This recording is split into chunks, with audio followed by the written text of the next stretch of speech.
Welcome to the America's Workforce Radio Podcast, the flagship production of the American Workers Radio and Podcast Network, where organized labor and its never-ending fight to protect the rights of the American worker come first. Now, presented by LiUNA, Laborers International Union of North America. Here's your host, Ed Flash Ferenc. Utah, like Florida, now attacking public sector unions. Amazon accused of union busting in Kentucky. And today on the show, the United Council of Academics and the organizing director for the International Brotherhood of Teamsters. Welcome to the Wednesday, January 31st edition of America's Workforce, where we are available on at least 5 platforms. That includes Apple Podcasts, Google Podcasts, iHeartRadio, Spotify, and Pandora. We have 2 new guests on the show today, both newcomers to America's Workforce. We do appreciate that. Brian O'Donnell, we're going to start off with him. Brian says he grew up in New Jersey, a union brat. My dad was a pipe fitter, my mom a teacher's aide, and he said, I wouldn't have had a roof, let alone health insurance, if it wasn't for the union movement. Brian is now a year from finishing his PhD in astronomy, and he is president of his union, the United Council of Academics, and this is at the New Jersey Institute of Technology. The website is ucanaft.org, and here's the deal. They've been trying to get their pay up for a while. In fact, they've been out of contract for 18 months. Very, very little progress. And finally, they said, well, you know what? Let's take a strike vote. 98%, a clear majority in favor of striking. And that's when the university said, okay, slow down. They brought in a state mediator and made some salary offers that could compete with other universities, ones that grad students can actually live on. And a month under strike authorization, under that vote, got them what they needed. It took a while. It was a struggle, but there's more to talk about, and that's what we're going to get into with Brian O'Donnell. Little background on the United Council of Academics. This is all on their website. Their mission statement, pretty simple. We teach your classes.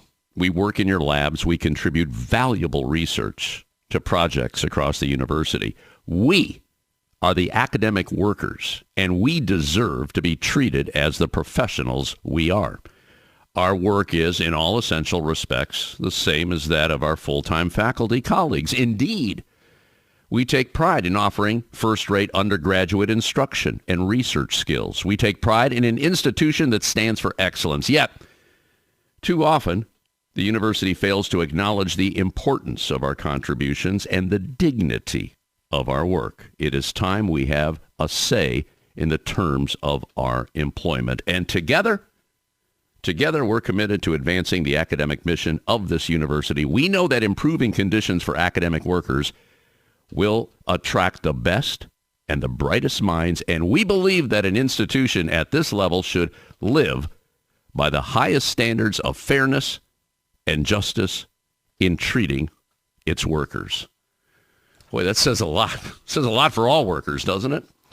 So Brian O'Donnell will be our first guest. Later in the show, we're going to check in with the organizing director for the International Brotherhood of Teamsters. Teamsters, proud sponsors of America's Workforce.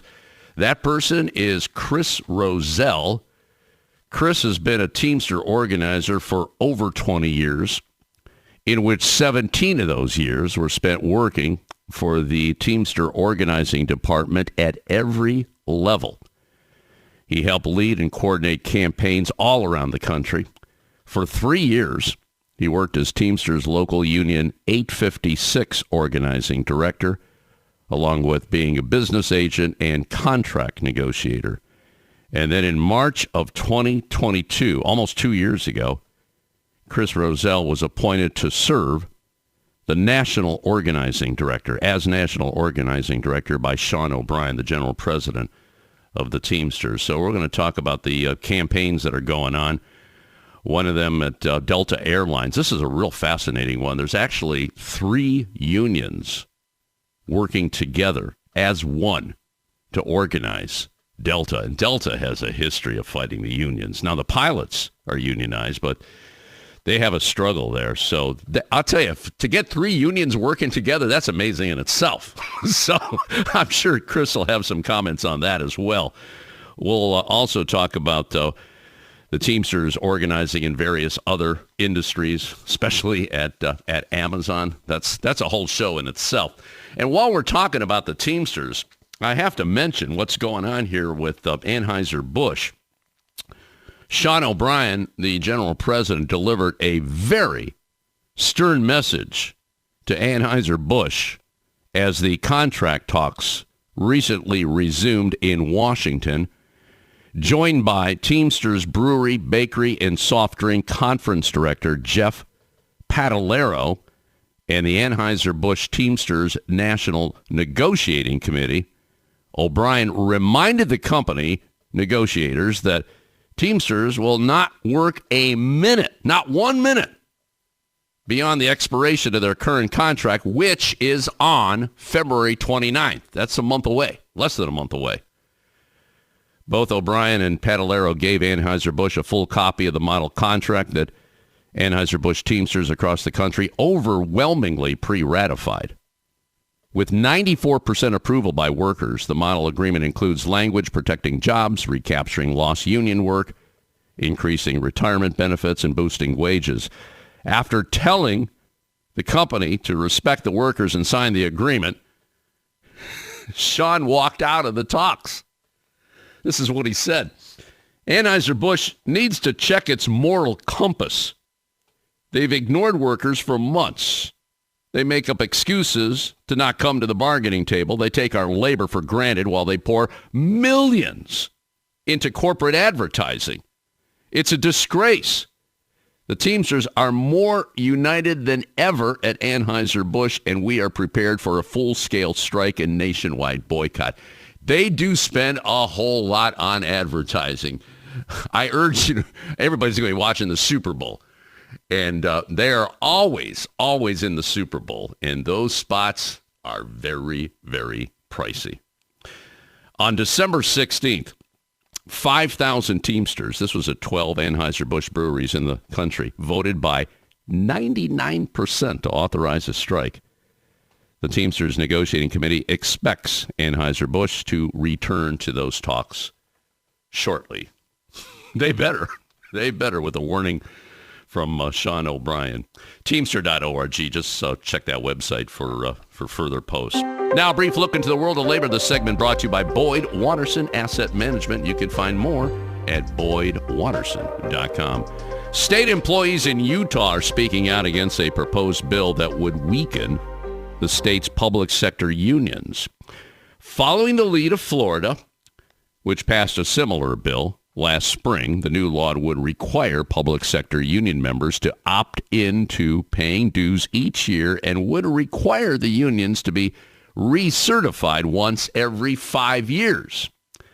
As in Florida, the law exempts public safety unions, including police and fire, widely seen as politically popular groups, from these requirements. As we reported recently, these special exemptions can be divisive and hard to define. The head of the Utah Firefighters Union testified against the bill, saying, "My members, well, we don't stand behind our teachers, maintenance workers, and everybody else. We stand beside them." The bill's proponents insist that it will promote freedom of choice and union democracy. Oh, yeah, sure. Heard that before. You know, we had a pretty good conversation on this issue yesterday with Andrew Spar. Andrew's the president of the Florida Education Association, and we got into this as far as how so many governors, especially right-wing governors, are attacking public sector unions. It's very sad, but if you missed that show, awfpodcast.com. Amazon is once again accused of union busting. This at a Kentucky air hub, all amid a campaign by the Amazon Labor Union. When Amazon scheduled invite-only captive audience meetings with select groups of workers, one organizer, Griffin Ritzy, attempted to join the meetings and rebut the company's anti-union arguments. Well, as the law stands today, employers have the right to hold these meetings without granting union supporters an opportunity to reply. Jennifer Abruzzo, general counsel at the Labor Board, has made it a goal to change that doctrine. Amazon has previously attempted to stop union supporters from tabling outside the entrance to the air hub, leading union supporters to file unfair labor practice charges with the NLRB. Tough company. You know, here is a case that all of you should be very, very concerned about at the U.S. Supreme Court. About 2, maybe 3 weeks ago, the Supreme Court heard oral arguments on overturning Chevron. Now, in a nutshell, I'm not going to get into all the particulars. The Chevron case has been a foundational framework in what they call administrative law. The question is this: do federal agencies interpret or enforce the laws by Congress, or do the courts? In recent years, the critics have argued that the principle violates Article 3 of our Constitution, which says the federal court should handle the interpretation of law. Court observers are predicting the Supremes will, in fact, vote to overturn Chevron. However, the Chief Justice, John Roberts, and Amy Coney Barrett, their votes are not certain right now. The rationales for disliking Chevron vary. The liberal justices appeared united in the belief that Chevron is a bedrock judicial precedent that keeps decision-making in the hands of politically accountable experts and out of the hands of judges. So again, this is one to watch. So they heard the oral arguments a couple of weeks ago. A decision should be coming in June. And with the makeup of the court, probably going to side on the conservative edge on this one. That's what some are saying. But we'll stay on this, especially with all the informative labor lawyers that we showcase on this show called America's Workforce. All right, we're going to take a quick break right now. When we come back, we're going to check in with the president of the United Council of Academics. Back in a few minutes. This is America's Workforce. It takes LiUNA to build North America's infrastructure. From roads and bridges to schools and skyscrapers, the men and women of LiUNA, the Laborers International Union of North America, build the projects we depend on. From constructing the Freedom Tower on the site of the former World Trade Center to untangling Washington, D.C.'s congested interstate, LiUNA members do the work that matters. Find out what it takes to be built by LiUNA at LiUNA.org. That's LiUNA.org. This portion of the show is brought to you by Anthem Blue Cross and Blue Shield, Labor's trusted health partner, bringing people, communities, and care together to transform the future of health. For more information, please visit anthem.com/labor and trust. There is unity and strength for workers. We are the USW. We are the USW. The United Steelworkers. The largest industrial union in North America. We represent 850,000 members in the U.S., Canada, and the Caribbean. We work in metals, rubber, chemicals, paper, oil refining, atomic energy, and the service sector. We are steelworkers, standing strong and fighting for what's right. America's Workforce is brought to you in part by the Heat and Frost Insulators Labor Management Cooperative Trust. Find out more at insulators.org/LMCT. Union members need to be heard. Reliable and convenient union voting has never been more important than it is now. Make voting easy for your membership by working with survey and ballot systems. SBS offers encrypted and monitored solutions that ensure your elections are accurate and accessible for every member through mail-in, online, and in-person voting. Visit surveyandballotsystems.com and take the next step in getting secure and auditable elections. The Iron Workers Great Lakes District Council, consisting of 8 iron worker local unions in West Virginia, Pennsylvania, Ohio, and Michigan. We build the skylines and bridges along the Great Lakes. With more work than ever before, the Great Lakes District Council is actively searching out the next great iron worker. Whether it's building the next Intel plant or constructing a bridge to safely connect our great cities along the lake. So join the Ironworkers Great Lakes District Council today. Find out how and learn more about the council by visiting iwdistrictcouncil.com. America's Workforce is brought to you in part by the Communication Workers of America. You can find more at cwa-union.org. America's Workforce is sponsored in part by Boyd Watterson Asset Management, LLC. Find out more about our investment solutions tailored to meet the needs of Taft-Hartley funds at boydwatterson.com. America's Workforce is presented by the Laborers International Union of North America. Feel the power right now at LiUNA.org. Now, back to America's Workforce. Here's Ed Flash Ferenc. And remember, you can check us out on Facebook or follow us on X, formerly known as Twitter. That would be AWF Union Podcast, AWF Union Podcast. By the way, this next segment brought to you in part by the Ohio Federation of Teachers. You can find more at oh.aft.org. And speaking of the AFT, let's go to line number one. Welcome our first guest today, and that would be Brian O'Donnell.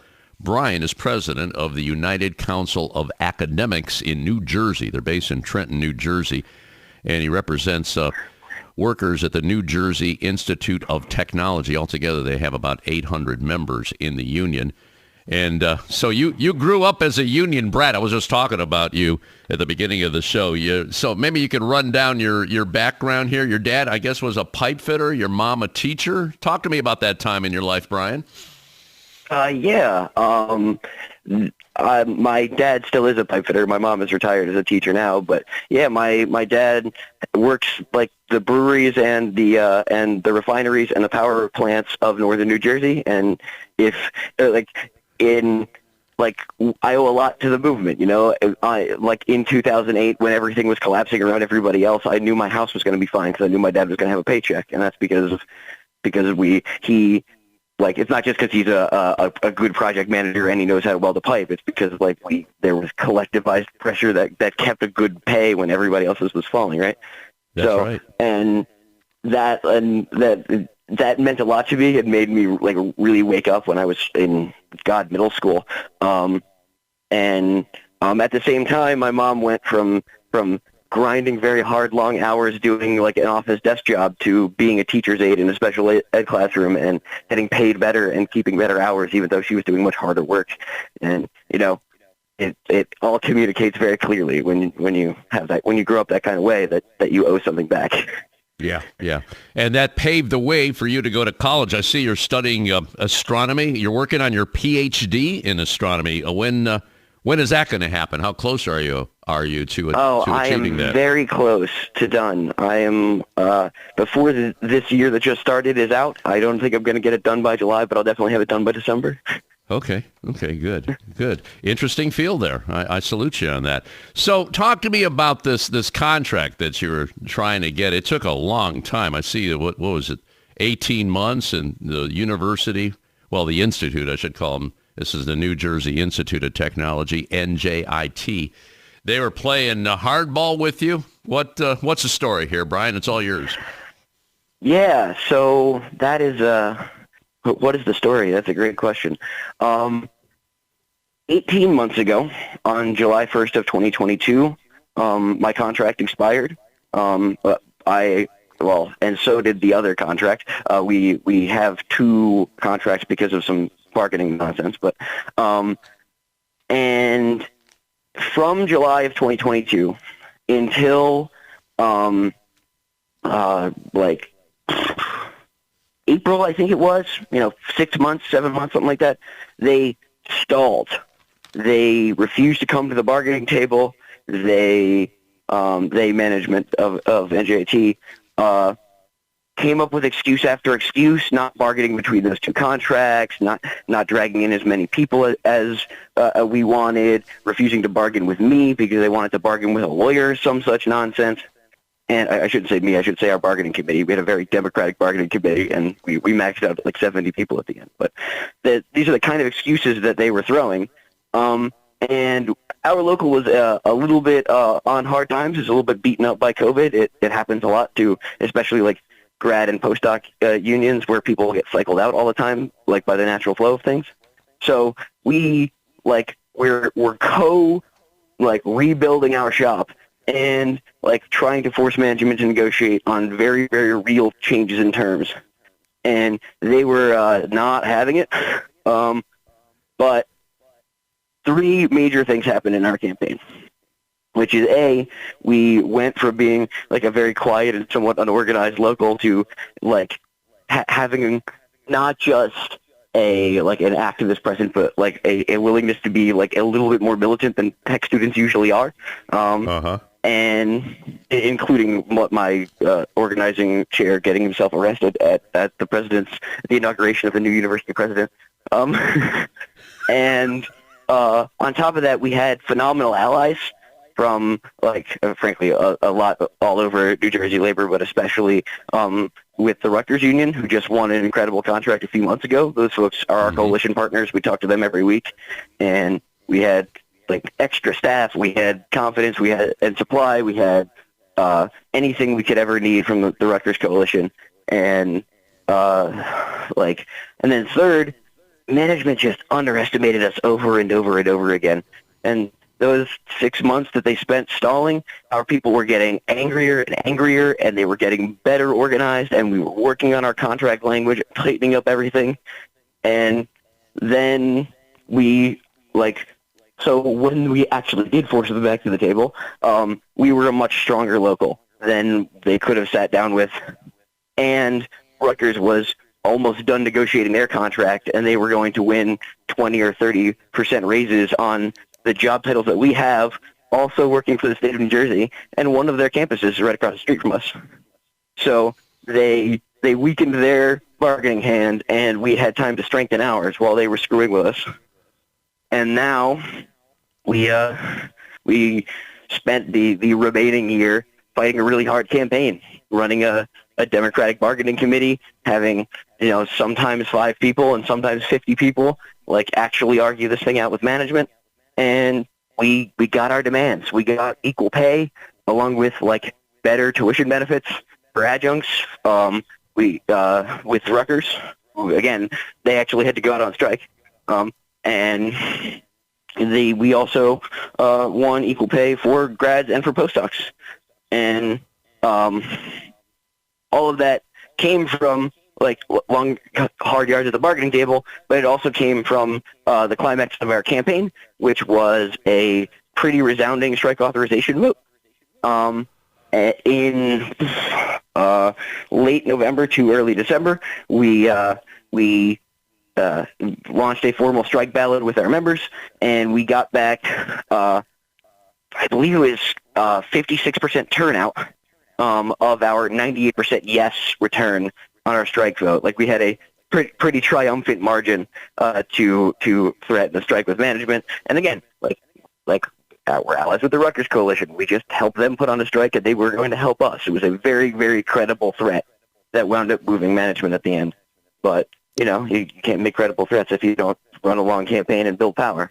So in the end, we won more than 30% raises for this year for all 3 of our job titles, and we signed the contracts last week, and we officially got our ballot back from members yesterday. Well, Brian, congratulations to you on this, because it wasn't easy. You had to jump through some hoops here, but you finally made it happen, and obviously you got a lot of happy campers today. So let me ask you, what's next here? Do you have I understand that you're trying to get some, full-time status for some employees? Is that the next mission here? Yeah, other than enforcement, as all bargaining committees turn into enforcement committees in the end. Our next real project is that the graduate students, the PhD students who currently work full time effectively, and either research or teach on top of being PhD students for a full time load. They some of the state institutions credit them as full time, and NJIT does not, and that makes it so that we can't get state benefits like healthcare because we're treated as part-time employees, and that makes it much more expensive for the university to give us much worse healthcare than it would be if we could just get treated like normal state employees. So we're going to have to like go do politics in Trenton and try to, get treated like more fairly like overall for all the New Jersey teachers. Well, all I can say right now is job well done. Brian O'Donnell, president of the United Council for Academics at the New Jersey Institute of Technology. Website is ucanaft.org. Key word is you can, and you did. No doubt about that. I bet you your dad's got to be pretty proud of what you're able to accomplish here, wasn't he? I have to tell you, when I told him that I was going to run for president of my local, he thought I was insane, but now I think he's pretty damn proud, yeah. Brian, thank you so much for joining us here, and keep in touch with us, okay, brother? Thank you so much, guys. All right, we're going to take a quick break. Chris Rosell is the organizing director for the International Brotherhood of Teamsters, and he is coming up next. You're listening to America's Workforce with Ed Flash Ferenc. It takes LiUNA to power North America with affordable energy. The men and women of LiUNA, the Laborers International Union of North America, have the skills needed to build and maintain oil, natural gas, nuclear, solar, and wind projects that are shaping America's energy future. From new energy tech to retrofitted facilities, LiUNA members do it all. Find out what it takes to be powered by LiUNA at LiUNA.org. That's LiUNA.org. Attention members of the Heat and Frost Insulators Union who are interested in traveling. Central Ohio has more construction projects on the books than anywhere in the U.S. Mega projects, large and medium-sized jobs are creating more work than our local 50 brothers and sisters can handle. Projects like Intel, the Honda LG battery plant, and multiple data centers for Facebook, Google, and Amazon offer union wages, overtime, and exciting incentives. Local 50 is seeking union travelers to meet the needs of its signatory contractors who can put you to work immediately. If you're a member in good standing and interested in the work opportunities in Central Ohio, visit insulators50.com/AWF travel for more information. America's Workforce is brought to you in part by the Ironworkers. You can find more at ironworkers.org. A great union requires a reliable election system. Survey and Ballot Systems is a trusted election partner with more than 30 years of expertise in managing union elections. By partnering with SBS, your union can ensure it gets an auditable process and a high level of customer service. SBS is here to help you conduct your union vote securely, transparently, and with trust building always in mind. Visit surveyandballotsystems.com to learn more. We're the nurses, firefighters, and claims representatives that help keep our government services running. We respond to natural disasters. We care for our nation's veterans, and we investigate discrimination in the workplace. We are federal and D.C. government workers, and we are proud to serve the American people. Working in more than 70 agencies across the government, we know we can fulfill our mission because our union has our back. Learn more at afge.org. Paid for by the American Federation of Government Employees, AFL-CIO. America's Workforce is brought to you in part by the International Federation of Professional and Technical Engineers. You can find more at ifpte.org. America's Workforce Radio is sponsored in part by the International Union of Painters and Allied Trades, District Council 6, representing painters, glazers, drywall finishers, and sign and display industry workers. They remind you that belonging to a union is your right as an American. America's Workforce is brought to you in part by the United Steelworkers. You can find more at usw.org. Now, back to Ed Flash Ferenc with America's Workforce. And remember, you can check us out on at least 5 platforms. That includes Apple Podcasts, Google Podcasts, iHeartRadio, Spotify, and Pandora. And when you get an opportunity, just sign up and receive our shows on a regular basis and give us a rating. We always appreciate those 5-star ratings, so please keep them coming. By the way, this next segment brought to you in part by the North Coast Labor Federation. Let's go to line number 2 right now. And joining us from Washington is Chris Rosell. Chris is the Director of Organizing for the International Brotherhood of Teamsters, teamster.org. is their website. I tell you, they're one of the best labor websites out there. Chock full of information. You want to get updates on what's going on in Teamsters, just go to teamster.org. Today we're going to talk to Chris about a real interesting campaign, first time in the history of Delta Airlines, where 3 unions are actually working together as one to organize Delta. And this company, they're not what you call union friendly. You know, pilots are organized there, but there's other parts that are not. And we got to change all that. Chris Rosell, welcome to the show. Thanks for joining us today. And I was reading earlier that you've been a Teamster organizer for over 20 years. And now you come from a Teamster family. I always like to get a little more familiar with new guests on the show. So talk to me about growing up. All right? All right. Well, actually, I'm born and raised from Portland, Colorado. I did not come from a union family. My parents were both, small business owners of their own. I did see Teamsters and deal with Teamsters a little bit. My dad was a over-the-road freight 24/7 service, provider, third party. He would call in and do service calls, so we would deal with some of the Teamsters in trucks. My actual experience growing up with the Teamsters was I hired at UPS. And I'm a 25-year UPS member as well. Started as a seasonal loader and worked myself into a full-time inside job. And then I became a package car driver before I became a Teamster organizer. Yeah, that's tough being a worker at UPS. And congratulations on what your union was able to accomplish last year. Now you were organizing director and all that during that time. Did you have any role in what was happening, or is that all pretty much Sean O'Brien's doing?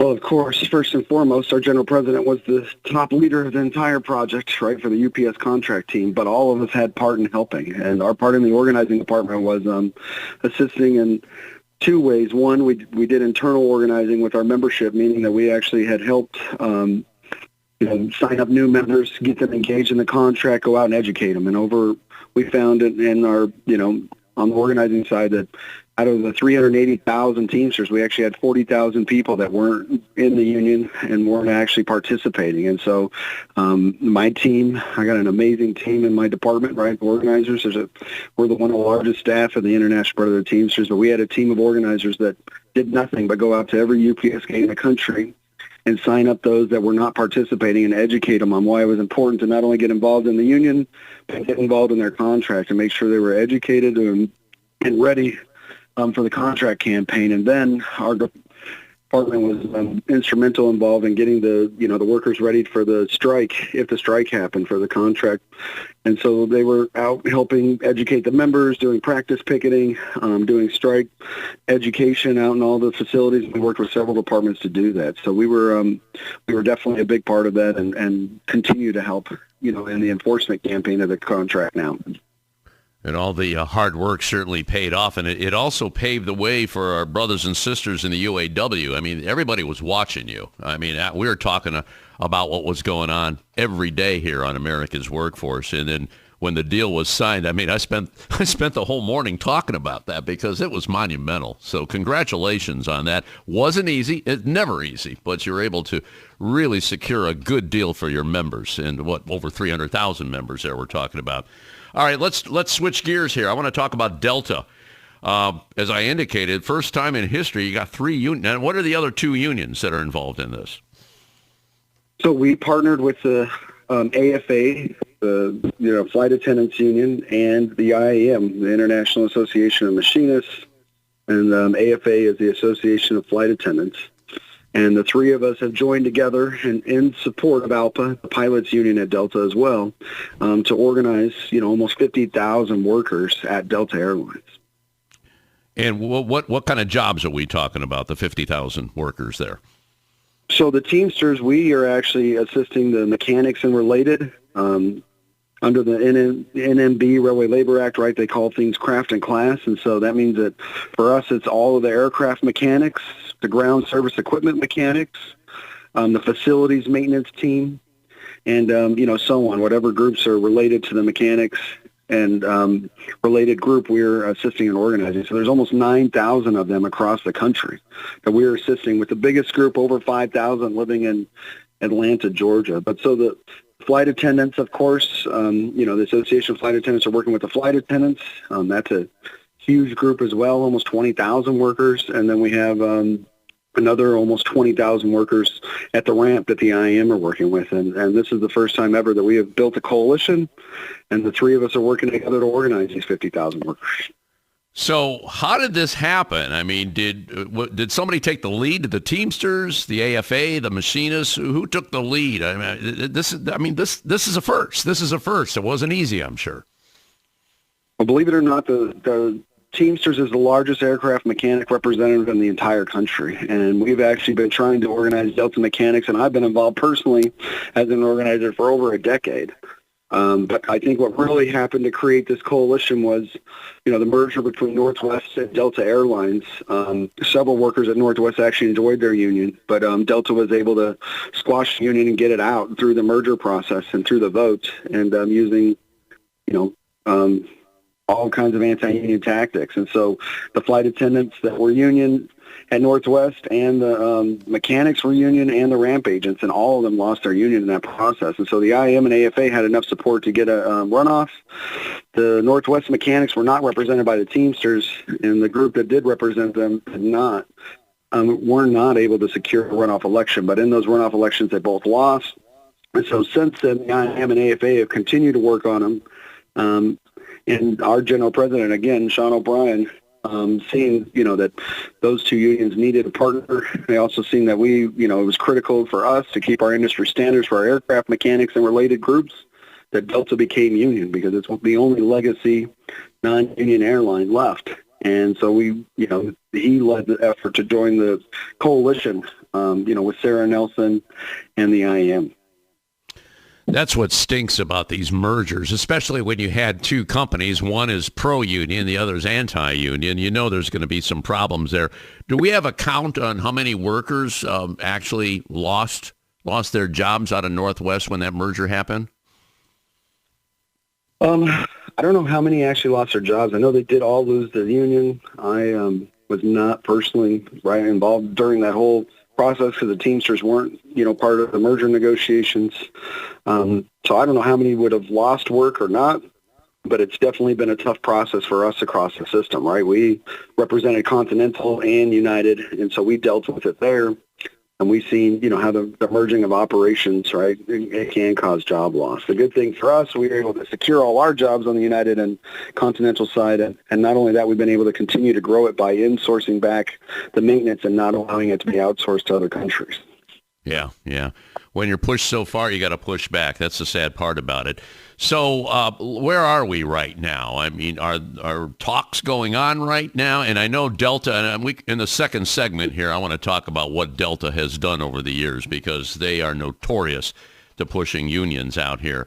But where are we in the process of things right now, Chris?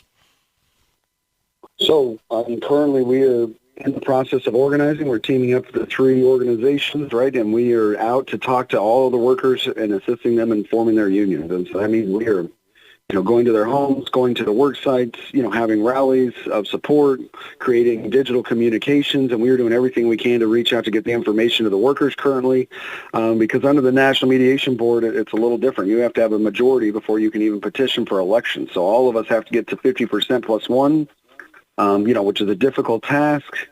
Like I said, I've had over, 20 organizers that I work with, right, from our department that have been out reaching out to these workers. And we've house called and tried to contact all 5,500 in the Atlanta location, and we're now working to reach out to all the outstations. And so all three of the unions are working together.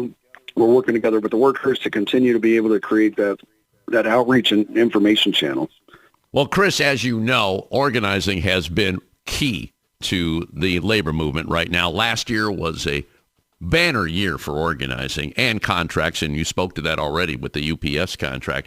Do you have a goal in mind? Obviously, you got to get to 50% plus one, and you're working hard. You're pulling out all the stops right now. I don't want to say a deadline, but where do you think you can? What's your timetable on this right now, Chris?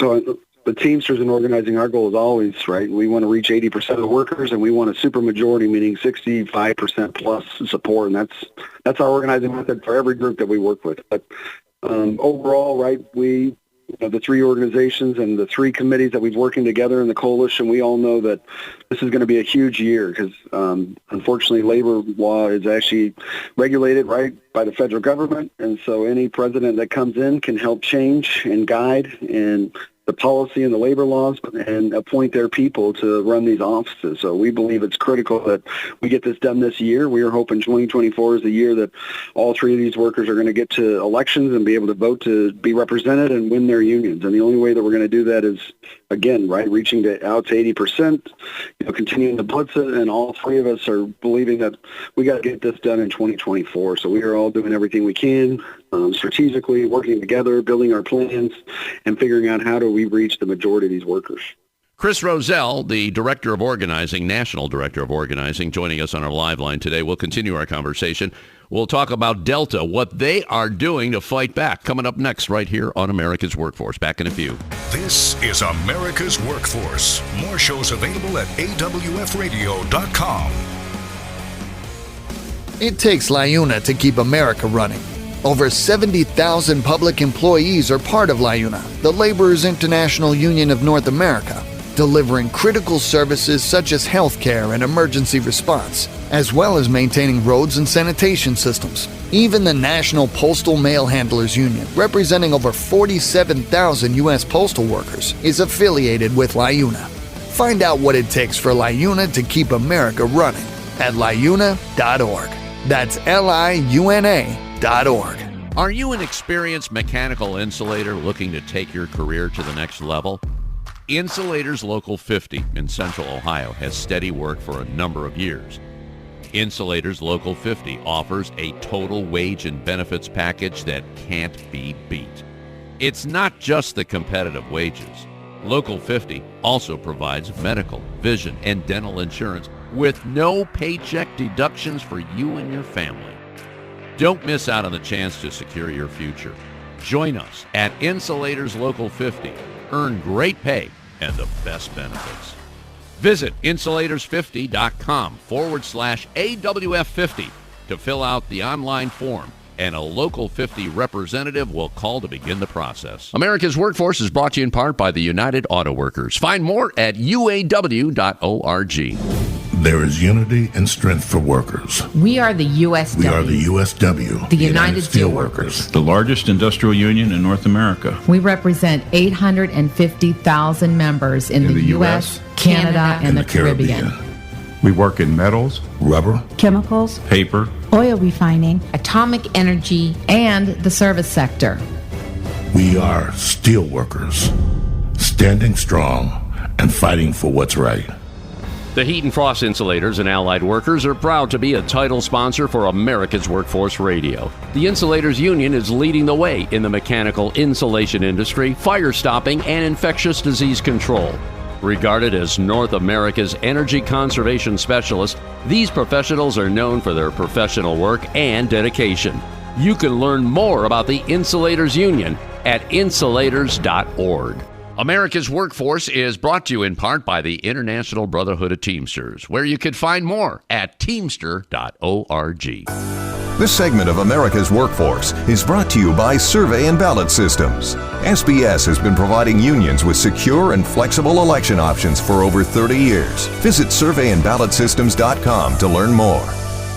This portion of the show brought to you by the International Union of Bricklayers and Allied Craft Workers. For more information, please visit bacweb.org.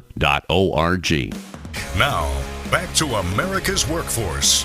Here's Ed Flash Ferenc. And remember, you can check us out on Facebook or follow us on X, formerly known as Twitter. That would be AWF Union Podcast. Before we get back to Chris Rosell, Director of Organizing for the International Brotherhood of Teamsters, you got to do a shout out here to our brothers and sisters in Sacramento, California.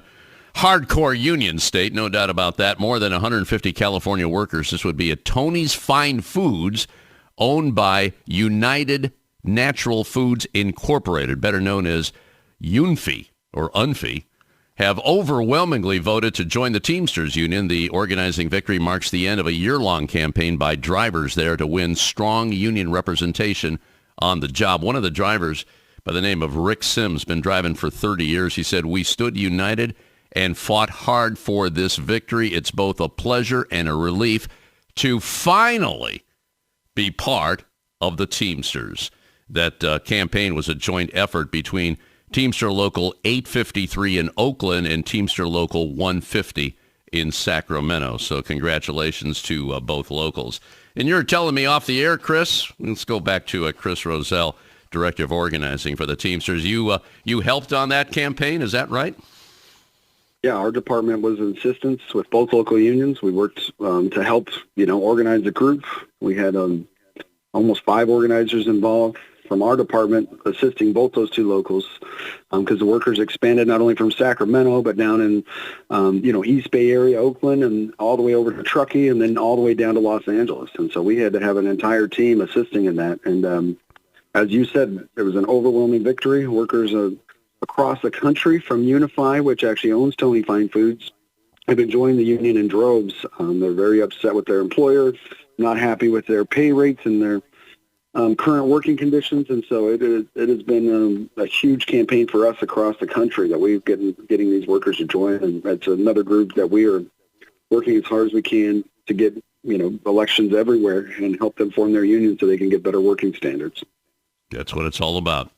All right, let's talk about Delta here, and the history of this company is not good. You were mentioning a few things in the first segment about what they have done to make sure they stay non-union. Can you reflect on that? Because every organizing director, they go through all kind of crap. There's no doubt about it. The workers go through captive audience meetings and things like that. But let's talk about that. And our listeners need to know how difficult it is. It's very, you got to jump through a lot of hoops here if you want to go union here. But talk to me about that, Chris. Go ahead. Well, first and foremost, Railway Labor Act organizing is definitely one of the hardest, right? Because under the National Mediation Board, airlines and railroads, and there are other worker classes across the country that fall under it, you have to organize the entire group. Unlike Unify, we were talking about, right, this group of workers in Sacramento that were upset with their situation, 150 of them can change it. Here, right, we have 9,000 mechanics across the country in almost every single state. Out there, and we, all 50 states, and pretty much every one of them have to organize at the exact same time. So the amount of communication and the level of organization and organizing has to be top-notch and has to be coordinated at the highest levels. But so the last campaigns we've seen that the flight attendants and the ramp agents, launched, to try to organize, Delta spent over $30 million in extinguishing that campaign and fighting it.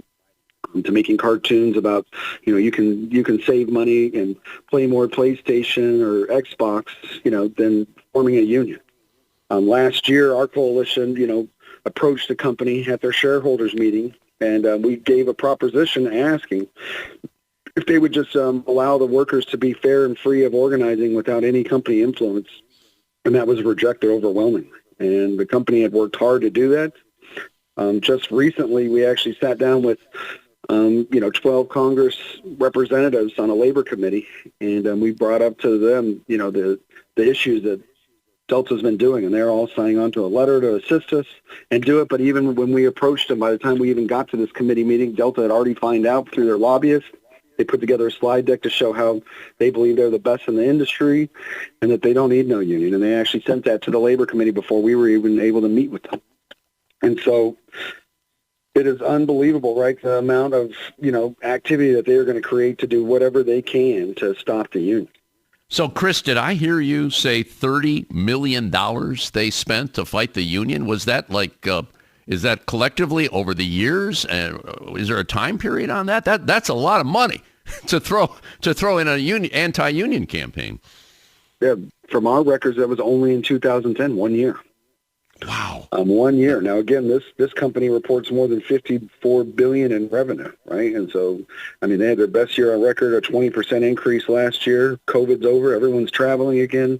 And so this company, Delta's currently has the largest operation in all of America. And the biggest footprint in all airlines in the world. So they have more money and more resources, and they're willing to spend every dime it takes to continue to operate non-union.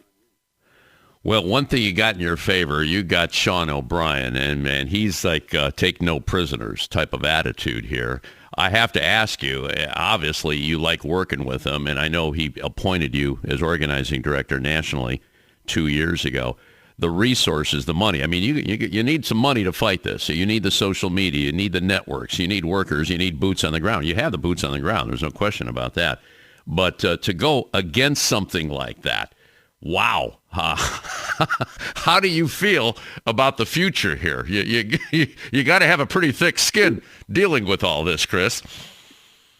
Yes, you do. And again, you're exactly right? Our general president, no expenses too big to do whatever we need to do to support workers and their organizing and getting them strong contracts. And he, I've seen him operated from a local level to a joint council level and now at the international, and he has no worries about what it takes to get it done, and he will do whatever it takes to get the job done and make sure that we have the resources and the necessary support that we need. And so we're, launching everything we can.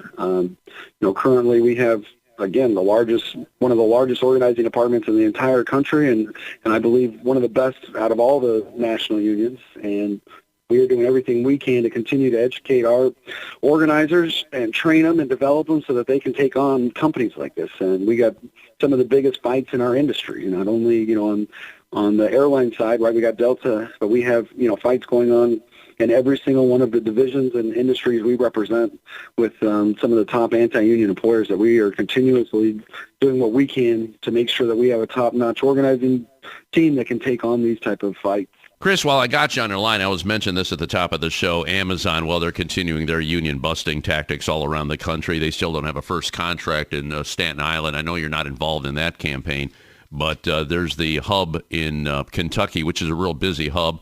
They're throwing everything at the workers over there. Now, I know you're concentrating on Delta right now. Do you have any involvement of what's going on with Amazon, the organizing there, Chris? A couple of things. One, the general president has launched an entire division to take on Amazon. We see it as a massive threat to our work and our, workers at UPS, our 380,000. They have now decided to become their own delivery operation. But the way that Amazon operates is they do not actually have employees. All their delivery drivers are independent contractors, and they work for independent companies, and they just contract with Amazon. And so we've launched a campaign across the country to fight that. This is unfortunately, independent contractor has been something that was created in the freight industry and, has continued to, go against unionizing across the country because they say everyone's their own boss. So this is a top priority of the Teamsters and a top priority of our organization. And our role in that is that we will assist at every single level to take on Amazon and make sure we win that fight. But, just you brought up Kentucky and the CVG with Amazon. Our department was critical in securing another place at DHL that is right across the street from that Amazon. We had over 1,200 workers at the ramp and tug, and the first time in 20 years trying to organize, actually win their election last year, and we fought and just got them a contract. They had to strike across the country. And we believe Amazon's going to need the exact same fight in Kentucky. And so we are securing the rest of that team. There's another 1,800 of the sort that are going to organize with the Teamsters and join that contract we just fought for at DHL. And we are showing the workers at the CVG Amazon facility that this is possible. It can be done. The workers across the street did it. Over 3,000 are going to organize with the Teamsters. And then we're ready to assist them and help them become Teamsters. It's funny you brought that up. We just did a show on that a couple of days ago with Nick Prather, who is a business agent over there at the DHL hub. So, yeah, congratulations. I tell you, good stuff there. Obviously, Amazon should follow the lead of DHL. Chris Rosell, thank you so much. Chris Rosell, Director of Organizing for the International Brotherhood of Teamsters, a union representing over 1 million members throughout North America. Complete updates at teamster.org. Good luck on your campaign. You got a friend here on America's Workforce, so please keep in touch with us, okay, brother? We will, brother. Thank you so much. Appreciate the support. You got it. That'll be it for another edition of America's Workforce. Tomorrow, the Brotherhood of Locomotive Engineers and Trainmen, their president, Eddie Hall, will be joining us, and the latest from the United Auto Workers. Until then, all of you have a safe and wonderful day. That concludes another episode of the America's Workforce Radio Podcast. Thanks for listening. And be sure to subscribe so you never miss a show. America's Workforce is a production of Labor Tools and BMA Media Group. Find out more information online at labortools.com.